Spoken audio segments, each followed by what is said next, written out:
Welcome to Lunch Money, the online and social media home for workouts, special situations and capital raising professionals. My name is Nick Samios. I'm the Director and Fund Manager here at Hermes Capital, and as usual, I'm your host, so a very warm welcome to you. Just a reminder to like, share and subscribe to Lunch Money on YouTube, but a special request this week, subscribe on your podcasting platform, Apple, Google, Spotify or Stitcher, and while you're there, give us a 5-star rating. Why not?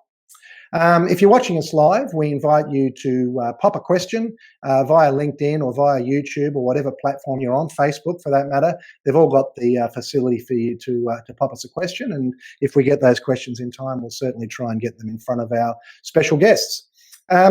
This week, I became involved with a special situation requiring funding. And of course, like all of these restructuring situations, it really requires a lot more than funding. People think they need funding, but of course they need a lot more. And it was a formal restructure. There was an administration involved. And with all of these special situations, there's multiple stakeholders. There's employees, suppliers. In this particular case, some of the suppliers were secured, believe it or not. There's other secured creditors, equipment financiers, that sort of thing. And not to forget, of course, the bank. All of these parties there's competing interests, competing objectives. Everyone's suspicious. There's a lack of trust amongst all these parties. And all of this is going on in the fog of war, where you have a great deal of uncertainty. And there's a lot of uncertainty in these situations in the best of times. And of course, we're now in this COVID era. And so it's uncertainty to the power of pick a number. I wanted you to picture this scenario, and I tried to think if there was a scene from a movie that I could show you that would describe what it's like, this milieu, this parachuting into the whirlpool. And there is a movie, of course, and that movie is Anchorman. What does Anchorman represent? Well, we've got the client strolling into the square, into the action here. We've got the business owner. Sometimes in this particular situation, they've come waltzing in with their administrator. The administrator, of course, has lawyered up. There's a lawyer there advising the administrator. And the client, of course, has their own lawyer who has their own ideas of what a restructure should look like. Then, of course, we're confronted with the employees. And the employees includes the management team as well as key staff and the people down the line, in this case, drivers and administrative staff. All of this restructure, of course, has to take place in the context of regulators. So, we've got FEG and ASIC and the ATO, of course, and they've got their own lawyers all telling them how they think the situation should look. We can't forget, of course, the suppliers. And in this case, as I said, there were some secured suppliers, and the suppliers often come on scene with their own insolvency advisors who are telling them how they should do things and what they should ask for. And we can't forget, last but not least by any means, are the bankers. There's the bank, and the bank's got their own lawyer. And of course, the bank also has whispering in their ear sweet nothings from the bank's own insolvency advisor, the investigating accountant. So here we have it. The stage is set. And of course, no touching of the face or hair. So hopefully I've given you a picture there of what a restructuring scenario typically looks like. Our first guest today is Daniel Woodhouse. G'day, Daniel. Hi, Nick. How are you going? With us before. Very good. Daniel's a managing director at FTI Consulting. He comes to us all the way from WA. Daniel is also a board member of ARETA, which is the Australian Restructuring, Insolvency and Turnaround Association. How did you like my little representation there? Is that what it's like? It can be sometimes, I think, Nick.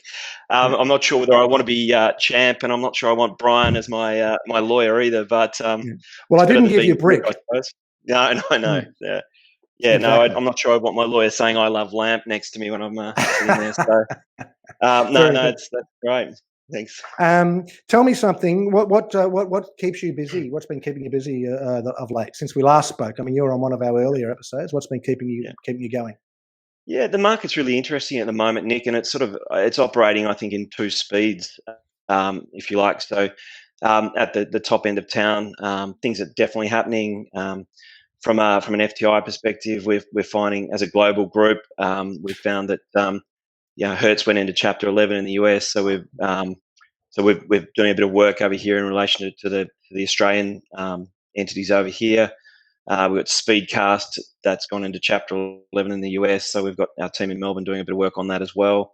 And then obviously the flight centres and the Webjets of the world sort of happened fairly early on in COVID. So at the top end of town, we've seen a bit of activity, and that's kept a few people busy. And then we're starting to see a little bit in the SME market now, where previously people, I think, were continuing to bury their head in the sand a little bit with it. And really just sort of looking at the stimulus that have been provided as giving some breathing space, which it did, and it's done that very effectively. But we're starting to see a little bit now in terms of the SME space, where people are talking now about, well, a VA and potentially a doc at a restructure what is going to be some legacy debt coming out of COVID. So we're starting to have those conversations. There's been a couple of formal appointments in our Queensland office, and we're starting to see a few more of those discussions play out in the SME space. In the SME space, yeah, exactly. Yeah. In the SME space, but they're very preliminary, only just starting to happen. I mean, the interesting thing about FTI, of course, is that it is a little bit unique in Australia in that you are a global firm, and so you obviously, I know that you obviously play a lot in the SME space, but you also reach up into the corporate space, and so I mean, do you think there's going to be a lot more action in the corporate at the top end of town? Look, it's a really interesting question. I think it's going to depend on the segment, the sector, and how badly that's been impacted by COVID. And so you're obviously seeing the travel sector. I think globally, there's a lot of funds that actually deal specifically with hospitality assets, so hotels and restaurant groups. I can see that they will need to there will need to be some work done there. And anecdotally understand there's some informal work already going on there. So I expect we'll start to see a little bit sort of happening in that space. And you think that at the smaller end, one of the big problems, of course, at the small end is getting owners of businesses to face reality. You think those reality checks are being had, and they are starting to have conversations with you? Yeah, they are the ones that are proactive. My view, I mean, I think everyone was sort of thinking that you will get to September and the stimulus packages will come off. They've obviously been extended now through to March, or some of them in sort of restricted terms. But I think even with the stimulus packages coming off, I wasn't expecting too much to happen this side of Christmas, and broadly because I think the stimulus will come off. We'll be 3 months out of Christmas. You won't start to see much pressure from the secured lenders in that environment, in an environment where we've just come out of COVID and we're heading into Christmas. Yeah. So I'm expecting the SME sort of stuff to really start sort of ramping up next year when there starts to be a bit of a pressure applied. And can I ask you, and forgive me for putting you on the spot with this one, just very briefly, because it's a subject we could talk about for hours, but, I guess not, whether or not it's in your capacity as a board member of a REITA, or your own personal opinion, I mean, do you think that the government should just take the training wheels off and let the market, reorganise and let assets and personnel be reallocated, or should they keep trying to inflate the balloon? Where do you? Yeah, look, from a personal perspective, I mean, like I don't think anyone really likes to see, despite what people might think of a registered liquidator. I don't think anyone really wants to see that the economy just come crashing down. And this is my personal preference. I really want to see a softer landing, or as soft a landing as possible. And what I think will be a real shame is if we've got businesses that are profitable pre-COVID, and because of COVID aren't profitable moving forward because they have that legacy debt. If we aren't able to restructure those businesses and make them viable businesses moving forward, that will be a shame, not just at a personal level for the directors and everyone involved, their families, but just from a more broader economic perspective as well. We need a strong economy. Well, we need productive capacity, and we need people who create jobs, and there's no doubt about that. I guess the question is whether or not you reallocate the resources and the enterprise and the capital. Look, as I said, it's not a discussion for today, but of course one of the issues that is a discussion for today is that when you are facing these VA scenarios, it's very hard to predict what's in the future, and it's uncertainty and dealing with uncertainty is a big factor. So we're just going to put you back in the waiting room there for a second, Daniel, and we're going to introduce our next speaker, who is a specialist on the subject of uncertainty. Bernard Desmond, who is a leadership expert. He's a speaker, an accomplished facilitator, a trainer, and an author as well. And we do have just a copy of your book here, Bernard. We'll just flash it up. It's Inside Out Leadership. And the subtitle of the book, I don't have my reading glasses on, but it's an excellent subtitle, is How to Master the Four Principles of Effective Leadership and Become the Leader Others Choose to Follow. And the reason I wanted to have Bernard on was, number one, because he's an expert in leadership, of course. And he has written a few articles on uncertainty, but out of that milieu that I demonstrated before, the anchorman scenario, someone needs to step up, and people do need to follow. Before we dive into all of that, Bernard, tell us a little bit about yourself, and tell us just a little bit about what keeps you busy. Yeah, lovely. Thank you, Nick. Maybe interesting. Maybe I give a little bit of context to my background. Different multinationals in the UK, South Africa, Australia, and the unfortunate experience was in most of these teams we consistently operated at less than the sum of our parts. There was more misalignment in our purpose and focus and common interest than alignment. There was more mistrust than trust. More was unspoken than spoken. So, I kept reflecting and kept staying in this question, why, if teams are so powerful, is teamwork so rare? And yeah, I've devoted the second half of my career to, and my passion to working with leadership teams, helping them flourish and consistently operate at more than some of their parts. So yeah, I've had the wonderful privilege of working with both in the public and private sector across financial services, construction, retail, professional services, investment banks, fund managers. There are two themes that keep recurring in the conversations I'm having. As one CEO put it to me last week, we were having a conversation, and he said, pre-COVID, we were all teaming together in the office. During COVID and the lockdown, we were all teaming apart. There was no alternative. Now, as we're entering into this hybrid phase, we're teaming together and apart. And how do we coordinate action? How do we get done what's most important be done? How do we secure cooperation and commitment? So that's really a key theme emerging in my discussions, and certainly keeping my attention focused on addressing those. So you've done a bit of work in the construction industry, you say? I have, Nick. Yeah. That'd be a little bit different, I would have thought. Well, in the construction industry, they've kept going. Kept going. It's certainly, and I'm generalizing. I have the wonderful privilege of sort of working through the vertical from multi-billion organizations to $15 million construction companies. The common I guess gift in all instances is they keeping going. Obviously under different circumstances, but it's more as business as usual than unusual, which is encouraging. Right. Okay. And so you go down. You said some of the smaller turnover construction companies as well. So that's really where the rubber hits the road compared to, say, financial services. It is.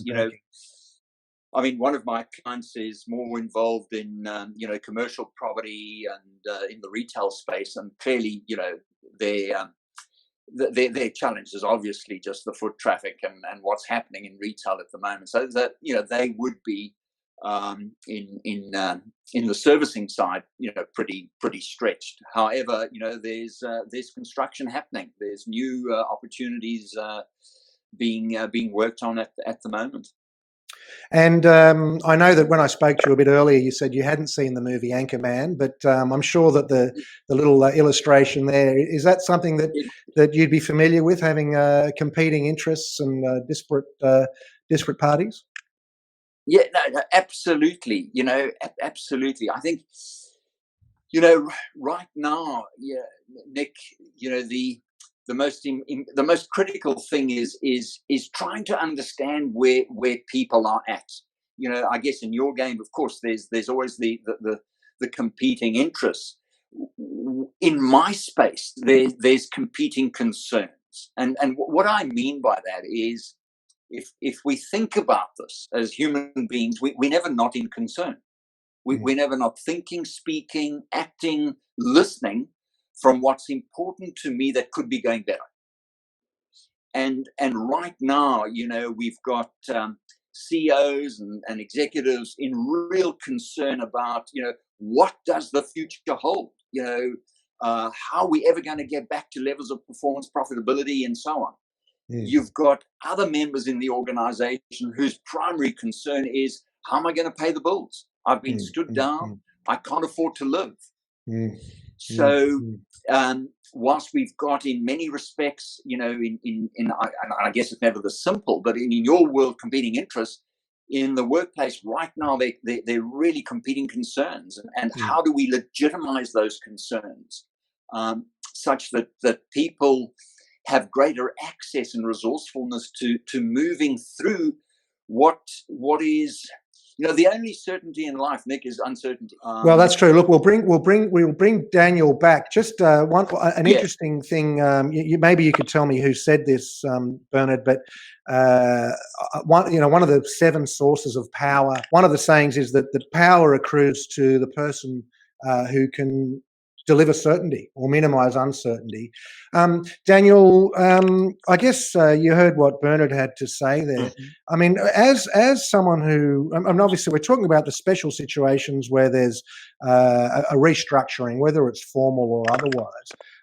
What sort of challenges do you have in terms of getting everyone on the same page? I don't know if you can actually pull them together as a team, all those different parties, or at least getting them on the same page.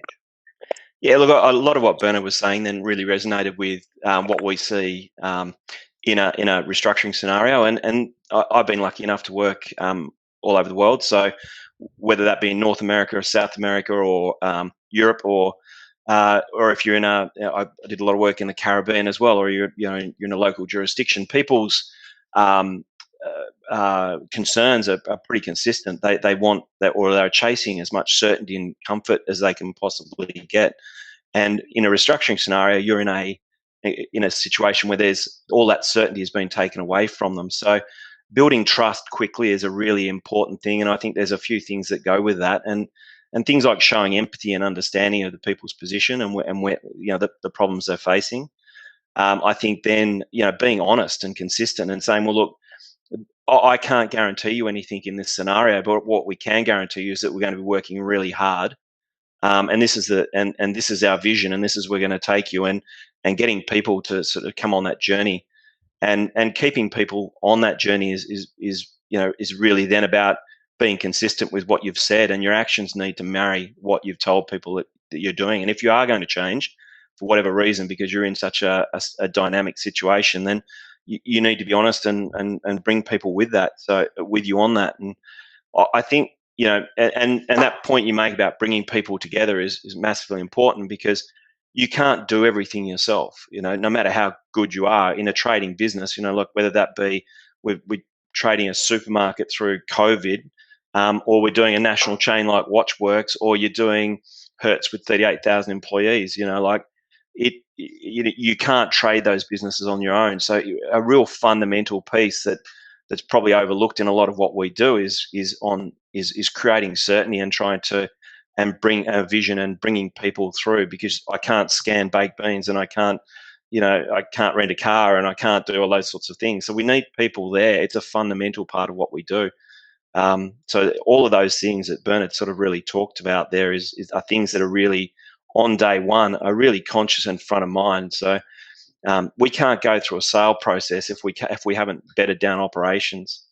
So and you're looking at people, and they're sitting there, and I've got a family to feed, I've got mortgage payments to make, it could be rent, it could be whatever their stresses are, and a lot of their own personality and identity are also attached to the business. A lot of people sort of think that it's a job, but for a lot of people there's identity with that job as well. So there's a lot of emotions that are going through in that situation. It's a really emotionally charged situation.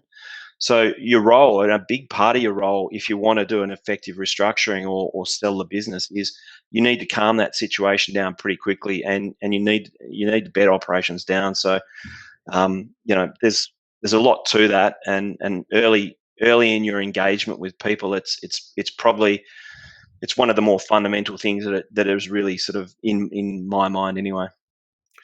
Well, Bernard, I guess Daniel's just talked there a little bit about the feelings of people that are involved in particularly in these restructuring scenarios and what their concerns are. I mean, what are this? And we've talked a lot about, I guess, employees, but of course, there's also it's one thing to get the employees and the management team on board, but of course, you've got to also get the bank on board, because if the bank doesn't like the plan, the bank doesn't back the plan, well, it could be game over. Ditto with the suppliers. In the end, you've got to vote. You've got to get the suppliers to vote in favour of a restructuring plan if it's a formal restructuring plan. And I guess in those scenarios, particularly when you're talking to bankers and creditors, one of their big concerns is, well, you've put this plan on the table, and that's all very well, but how do we know that you're going to be able to execute on that plan? So what are some of the things people can do to sort of take the sting out of the uncertainty for those scenarios?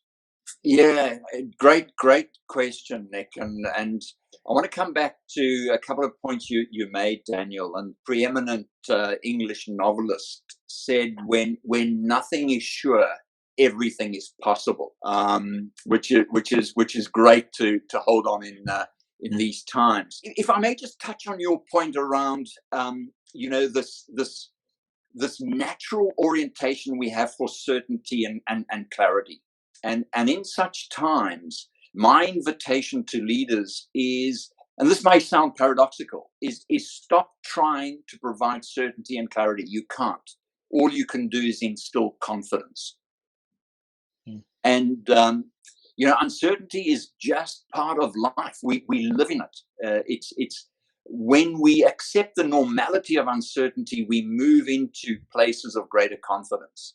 But let me come back to your specific question. I've been involved in the back end of some mergers and acquisitions, and I've got it's never this simple, but I do have a very simple perspective on this. And I'll share two examples, one that worked and one that didn't. And that is, in a restructure, wherever this is a merge and acquisition, they rise or fall based on the quality of the working relationships between the parties. And Daniel, you mentioned trust and respect. Absolutely, there are 8 elements that are critical, that are at play in such instances around restructure. Particularly where there's conflicting interests, and that is the level of respect we bring to each other, and that's what I mean by that, respect for the diverse perspectives and opinions. The level of trust, the appreciation of the concerns of the respective stakeholders, and the legitimization of that. The appreciation we share amongst the collective stakeholders. What's the mood? What's the mood when we show up? I'm doing an enormous amount of work with what's the mood that's going to serve us in working through what's in front of us. Are we showing up in a mood of frustration, annoyance, irritation, helplessness, or are we showing up in a mood of acceptance, ambition, enthusiasm, curiosity? It's critical at times like it, particularly in restructures. What's the mood associated with it? With these restructures, Bernard, there's a lot of they're very intense because it's all about the money in many respects. Your employees want to know if they're going to get paid. Suppliers, they're being asked to eat what I might call a mud sandwich when it comes to 10 cents in the dollar or 20 cents in the dollar. The bank may or may not have to take a haircut. They may or may not have to wait for their money. They may have, Daniel may be sort of trying to lead the restructuring effort on behalf of the directors. On the other hand, someone else might be trying to lead that restructuring effort, and Daniel's been asked to come in to advise the bank. It does get very tense. Obviously, money creates pressure.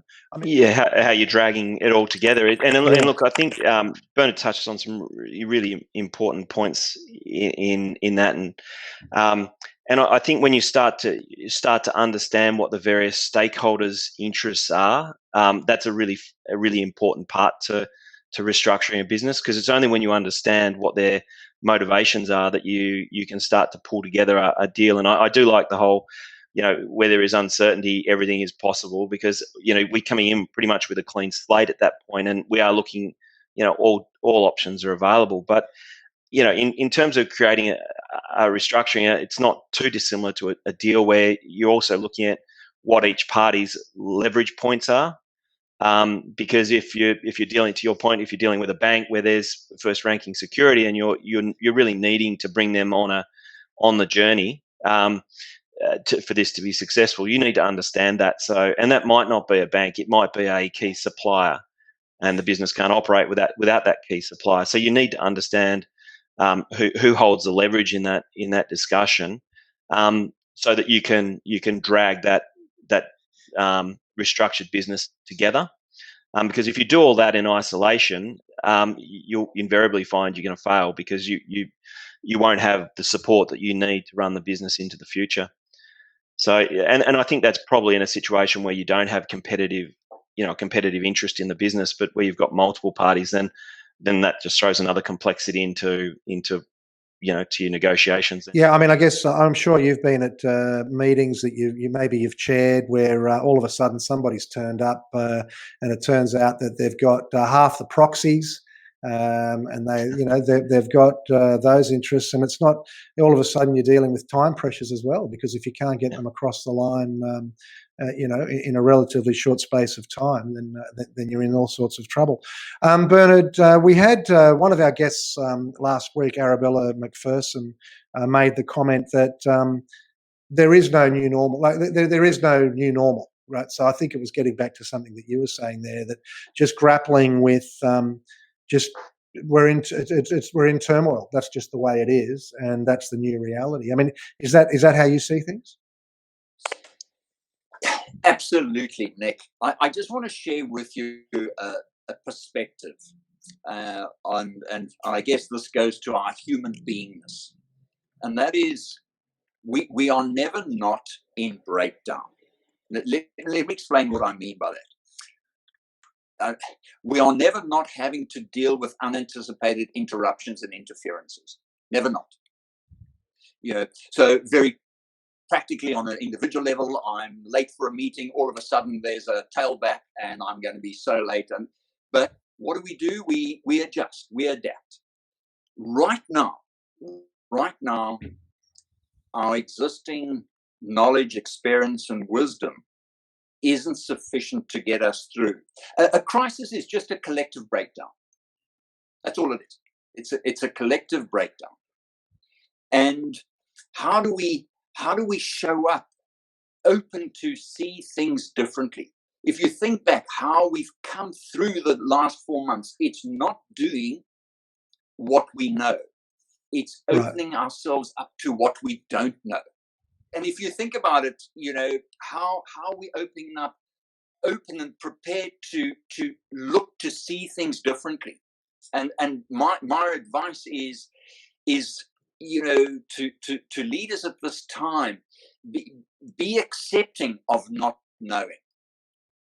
Be accepting of not knowing, because that's going to create a space of accessing possibilities that otherwise, in a mood of anxiety, in a mood of anger, in a mood of disappointment, are closed to one. Daniel, I wonder, one of the challenges, particularly in this scenario that I was describing a little bit earlier, it was a transport company. And, as the financier, it's not my role to lead a restructuring effort. But very often you'll see that unless someone stands up and shows some leadership, the thing's going to fall apart. The administrator can just go through the motions. The administrator's not going to get shot for letting the thing go into liquidation for lack of somebody standing up and showing some leadership. The bank will go through the motions, the assets will get sold. unless someone sort of shows a bit of initiative. I often describe this to my own staff when it comes to even sales scenarios, but also restructuring scenarios. Often it's like you're in the battle trench and someone's got to stand up and say, we're going to run at that nest of machine guns over there. And believe me, we're going to get it. If we do it this way, if we run hard and we'll take that nest, just follow me. And that's what leadership is. It's being able to run out of the trench knowing that everybody else is going to follow you. I mean, how do you get someone to step up in those scenarios to actually to show the leadership that's needed to, as I say, with these restructures, they can very easily just fall away into a liquidation, or, you know, the bank will say, no, I just want the assets sold. How do you get somebody to step up?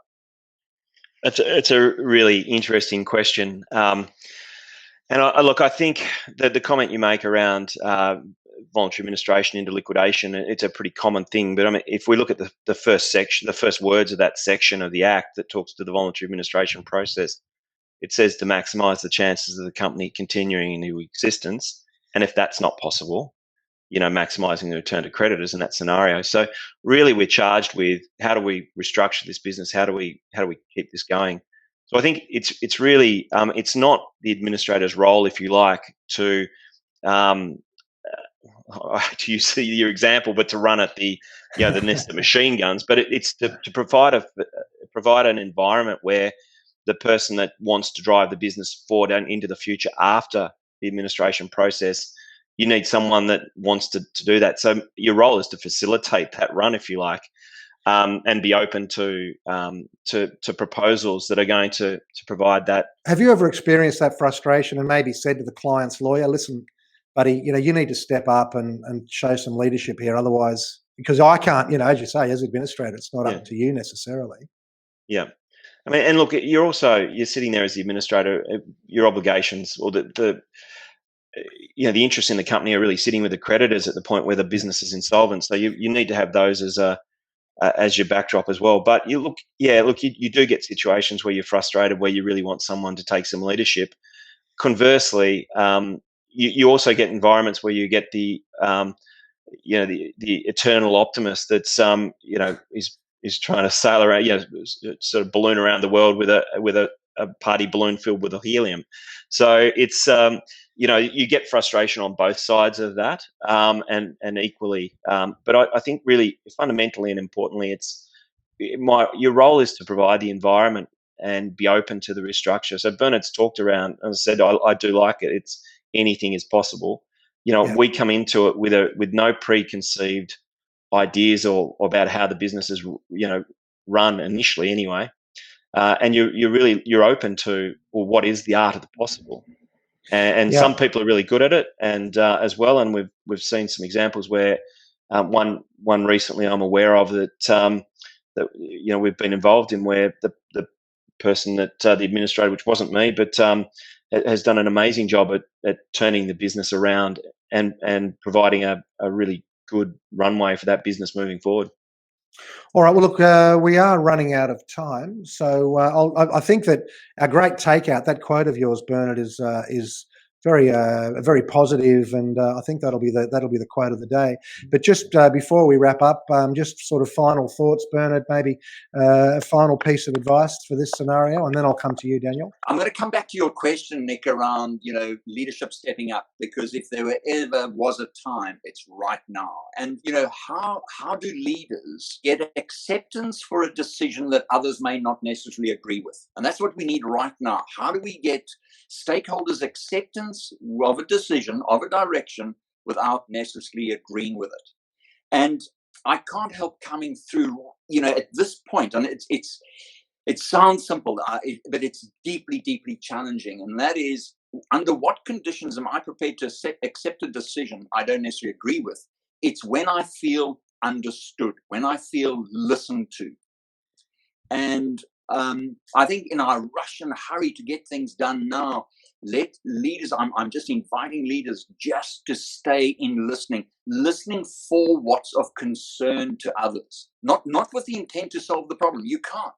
just legitimize it. That's what empathy is. Empathy is about listening with the intent to understand. That's that's very interesting, Bernard. Look, well, I'm thinking of is it Stephen Covey's habit for seek to understand and then to be understood.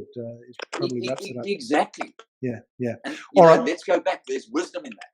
Yeah. All right. Thank you very much, Bernard. Final thoughts, Daniel? Yeah, look, it's been great talking about this. I find this leadership and understanding motivations one of the more interesting parts with what I do. But look, I think, as Bernard says, spend time understanding what the motivations of the people involved, the parties are, and I think that's fundamentally important, because during a restructure, you'll have multiple parties with people acting in self-interest. So not too dissimilar to game theory, and you got multiple people thinking with different motivations, and some people, frankly, just want to see Rome burn, and because it's in their best interest to see that. So you need to understand why people are acting in a certain way, and then spend time thinking about why they might be doing that, and then and how that might derail what is going to be ultimately in the company and the creditors and everyone's best interest. So you need to understand that. I mean, look, you've just mentioned a couple of things there: game theory, and that those people who, if they're going to lose 90 cents in the dollar, they may as well see Rome burn. We could talk for another hour all about that. But look, we'll leave it there. Thank you very much, Bernard. Thank you very much, Daniel. Thank you very much to our live viewers on LinkedIn, YouTube, Facebook, and thank you very much to those of you who are listening to us later on replay on YouTube or via the podcast platforms. Thank you, guys. Thank you very much. We'll see you next time. Cheers.